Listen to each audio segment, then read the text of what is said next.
cannon for an arm. I don't care about all that other stuff. I'm telling you, he's had enough offensive coordinators and coaches that are done. I've seen him do great things with other quarterbacks.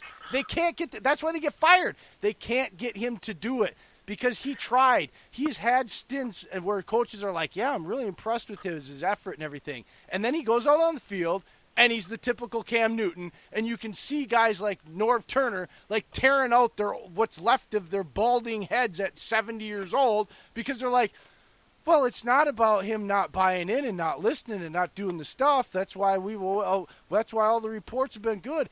It just doesn't translate for Cam Newton. Not everybody that's built like him and has a cannon arm and all that means that even if they're immature means that, well, if they were just more mature and they got the proper coaching, he's had the proper coaching. He's had moments where the coaches tell you he's doing everything they're asking him. They're seeing the growth. Then he gets on the field in game time, and it doesn't translate. It goes away as if he had never done any of that. Sometimes it's not maturity, man. Sometimes you can throw the help all you want at someone, but the only time someone's going to do it is when they help himself, and Cam's got to do that mentally. But he will never do it. Yes, I agree with you. He won't ever live up to it because of the fact he won't ever take that. Right now he's in a stage of his life that he's going to have to try and think about that. But because he's sitting back up right now on a couple injuries to Kyle Allen, I mean, he went 0-8 in his last 8 games. He's just in a not give a care attitude, and that's something he's not mentally ready to take the next step. Let me try to explain it to you this way easier, because this is an easier way for me to be able to relate to it for some other people here. All right? As an MMA fighter for me, I also was a cornerman and a coach after I retired at 28, 29 years old when I got injured, right? I was a very bad practice and sparring guy. I had a hard time picking up techniques. When I would get into the cage to compete, all that shit I could not do when I was thinking was like perfection. It just happened. I just did it, like out of just pure instinct of practicing. Now, for example, the complete opposite. When I was retired and coaching, there was this kid, man. He picked everything up we taught him the first time, and he pulled it off. He was built like a physical freak, and when he flicked you, he would literally send you across the room. He looked like the frickin' Terminator from 1983 and Arnold Schwarzenegger. I swear to God. Like, you just looked, every time he'd get in the cage, he looked like he did not know what to do. He just didn't, none of that stuff we saw during practice and sparring would happen. It just all went away.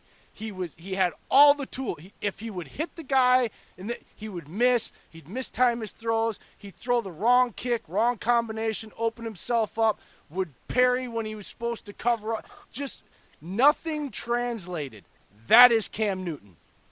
He looks pretty. He's got everything you think you should have. He's built he's had all the coaching, even when the coaches said he does it good in practice. When it comes crunch time, it does not translate. It does not work. It will not happen.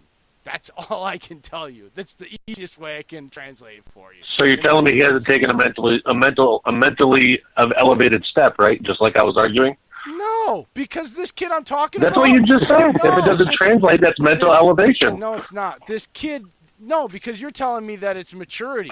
This kid is the most mature kid I've ever met. He was like 21 at the time. I definitely said mental elevation he needs to take.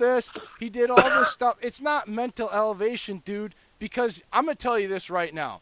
When you're competing, even in a sport like that, like MMA is even worse than football because you're literally going to get physically hurt if you make the wrong decision.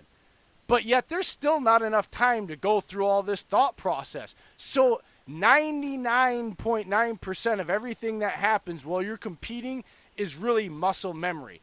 And they talk about it all the time. When you start thinking, even on a football field, you start trying to think at a normal level, you're just going to screw up. And that's not maturity. It's just some people got it where it translates and some people don't. And it's not maturity. You can you can do all the coaching, you can do all the right things, you can be a completely mature person and acknowledge and ask the right questions and do all that. But when it comes to crunch time, it just doesn't, for whatever reason. It's like, and nobody can explain. If we could explain it, we'd fix it as coach. Like, I so bad wanted to fix it for that kid because he was a great kid. He put in all the work. He listened. So if there's a way, if I knew how to fix that, you're damn right I would have fixed it. Nobody knows how to fix it or explain it, but it's not mental maturity. Can I point out the mental side of it? It's not mental maturity, man. It's not what it is actually. Can I point something out on that? I'm seriously one of the most immature people at 36 that I would know compared to some of these kids that I've had to deal with, and that's not. I couldn't tell by this rant. Anyways. All right, I got to say something about the mental maturity. Yes, there is a factor to it because 2015, Dillon was right. Up until that point, the physical traits got him there. To be able to run the ball as a QB and get those rushing touchdowns, that was a physical trait. To still get passing touchdowns a year, that was a physical trait. The fact that Denver mentally broke him and he couldn't come back since then, and instead had fall from grace since then, he could not mentally overcome losing a game that big. He cannot take that next step as a quarterback, being mentally elevated to get over a loss like that. He's never done it. He still hasn't gotten over it. Or is it the reality that after 2015, there was a tape on that scheme? His offensive coordinator eventually got fired or went to a different job. They have put in a new scheme. He still made the playoffs the next 2 years. People figured out what he's really good at. Yeah, but it also takes time for teams, especially in your division, to draft and get through players and adjust and do their own things. It takes a couple of years. It's been a few years. Like, I think most of this is just an adjustment to his skill set and what he can and can't do and what he is and isn't capable of. Because guess what? He's still 6'5". He still runs that same 40 when his foot's not broken. But he's still that same physical guy you guys are saying. But what's changed is guess what? It ain't so easy now. They caught the league by surprise. The same way that Colin Kaepernick had a 2-year run ripping through the league with the read option. That the same time that we had RG3 winning Rookie of the Year with the read option. And then what? The league catches up. Oh, RG3 was a side issue. Well, yes. Yeah, I think maybe we're just like lost on the word maturity. I think we're all just like caught up on the word maturity. That's probably the wrong word, but it is definitely a mental thing. I know it is. He hasn't been the same QB since 15 because he's never been able to get over that loss. It's like been a completely different mentally ego. Yeah, the kid octagon, it was a mental thing. He went through all the reps. He did all the things right when you were sparring and in practice, but when it got time to get in the octagon, he froze mentally. He psyched himself out. You know, whether it was too much adrenaline or what, but he just locked up in his brain. Like you said, he's a big kid. If you're going to tell me that it's a maturity thing, I'm going to argue to the death. I'm not saying it's not mental. Everything is mental. It's your damn brain. But maturity and I'm pretty sure I said mental and maturity for like the past half an hour. Maturity. You were pressing on the word. Dillon, I've actually said mental too. It plays into it. If he was more mature, he would take more time in practice to dissect cover 2, cover 3, cover 4. That's where I'm he would be on the same level as Tom Brady. Because I've heard from coaches saying he's been doing that stuff. That's the problem is I've heard but they're going to say that. They're not going to say, yeah, he's out here wasting his time, and I don't know why we're paying him. He can't mentally handle it. Yeah, exactly. They're not going to say that publicly. Oh, there's been some people that said some things about Cam now. Come on. For sure, but not Ron Rivera because Cam is Ron's job. So if Cam goes, Ron goes. He knows that. Not if Kyle Allen saves him. I'm just like Tom. Like it's cliche. Everyone always talks about Brady, but it's proven. Like over 19 years now, he has proven that he's broken the mental barrier of this game and knows pre-snap what you're going to do. And because of that, he always throws it to 99% of the time, right? He always throws it to the right spot because he's broken that mental barrier of dissecting literally every coverage, every blitz scheme, breaking down the tape, being, I'm sure he's the first one in, last one out, all that bullshit that Cam is probably not. I'm sure he shows up for the cameras, and he gives the ball to the kids, he does all that stuff. But if he was doing the same thing that Tom Brady's McCaffrey's doing, the one who's first in, first out. Every time I've read that. right, you would expect at least similar results. Well, we're going to agree to disagree, folks. Well, no, I'm going to go ahead and I'm going to just end this. I'm going to say that no matter what mental state you put Cam Newton in, I don't believe I just don't believe he could do it. I just never have. If you can find anyone in the Twitter world who will back you up and say Cam Newton's just too big to play the position, then I'll be impressed. Big Ben's not too big to play the position. He's near his size. Big Ben also wasn't a runner. That's the problem. Big Ben grew up. Are you kidding me? Big Ben grew up actually throwing the ball. Like Cam Newton was come on, go watch their college tape. They're two different quarterbacks even in college. Ben was one of his sneakiest things with his rushing. You're probably right. I don't want to get hung up on throwing McNair and Culpepper out there, but you're probably right. Ooh, he threw the. All right, we gotta focus on other stuff. Dillon, what are your fantasy files, brother? Let's get into this. I mean, god dang, we had quite a week, right? You had what happened in Buffalo with Josh Allen getting knocked out of the game, and Matt Barkley comes in and almost saves the day, but doesn't quite. You had Mitch Trubisky injure his shoulder. Chase Daniel comes in, tries to save the day, and, well, I guess they were just fine without needing him. Frank Gore rushes for over 100 yards against the Patriots, a huge surprise. And Leonard Fournette ran for over 200 yards. Into all-time rushing yards. That's awesome, isn't it?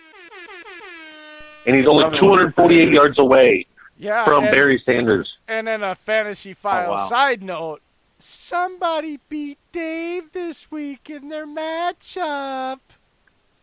Oh, that's fine. I can't help DeAndre Hopkins getting 2 points. Dylan, what did I say on the pregame show, though? I was totally expecting to get my butt waxed. I was so surprised when I flipped open my computer. I'm like, what the hell is... I literally almost typed the Lombardi. What the hell is going on around here? You feel like me going into Thursday night's game. You were not looking forward to it. You thought for sure that defeat was already handed to you, and you snatched victory from the jaws of defeat, much like Philadelphia did. You bastard. Side note from that. That was a good analogy, but you bastard. Side note from that, I think the Eagles' defense activated the level from Rodgers that we saw in 17 before he got hurt. Because as soon as that Derek Barnett hand slap went through, it's like you saw a whole different Rodgers. Oh, yeah. Real quick, last two performances, because I'd like to get back into that. Tuesday out of Nick Chubb, so that was awesome. Jarvis Landry had a 100-yard game, so the Jarvis Landry owners were super happy to see that. And then you had Wayne Gallman in his first game as a Gallman. And, man, he balled out, did his thing, so looking forward to more of that next week. Yeah, back into Aaron Rodgers, man, and this offense without Tay-Tay. Let's get into it. Let's get into Dallas. I think the tight ends are going to be heavily used. I think the run game is going to be used. I think the wide receivers they have are going to be used in more technical routes, more than the flash routes like Adams does with the fades and those sharp crispers inside. I think all three tight ends are going to be used. I think that all running backs with Dexter Williams and Aaron Jones are going to be used for the game.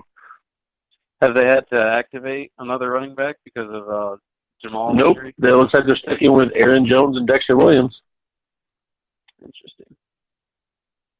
What about Bulaga? Can I be honest, Dylan? Without Devontae Adams, this isn't a fan. Because like a fan, I could probably sit here and, no offense, Dave, but as like a fan, I probably say the same shit you're saying right now. Like trying to go through.